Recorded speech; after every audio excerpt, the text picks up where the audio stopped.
કોંગ્રેસના લગભગ 60 કરતાં વધારે ધારાસભ્યો ભૂતકાળમાં બીજેપીમાં ગયા. આપનો સવાલ તો હું ગણતો જ નથી બહુ. એટલે આજે પણ કોંગ્રેસ આજે ખરીદી શક્તિમાં ભારતીય જનતા પાર્ટી ધારે તો આજે પણ સિનિયર આગેવાનોને ખરીદી શકે એમ છે. બહુ છેલ્લી કક્ષાની ભારતીય જનતા પાર્ટીની જે કંઈ નીતિ હોય એની સામે આપણને લાગે કે આવો દુર્યોધન જેવો વ્યવહાર, સાવ છેલ્લી કક્ષાનો અભિમાન અભિમાન અભિમાન.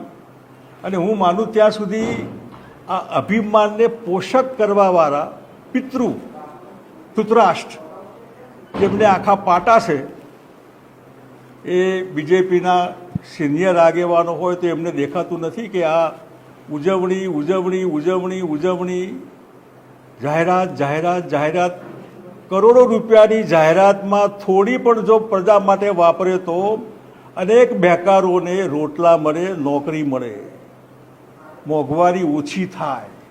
પણ આમને તો પોતાની જાતમાં જે રાચી રહ્યા છે અને આપણને લાગે કે આવી હલકી કક્ષાની માનસિકતાના આધારે જેમના વડા સંઘ હોય કે સિનિયર આગેવાનો હોય જેમને આંખે પટ્ટી બાંધી દીધી છે અને પ્રજાને આંખે પટ્ટી બંધાઈ દીધી છે.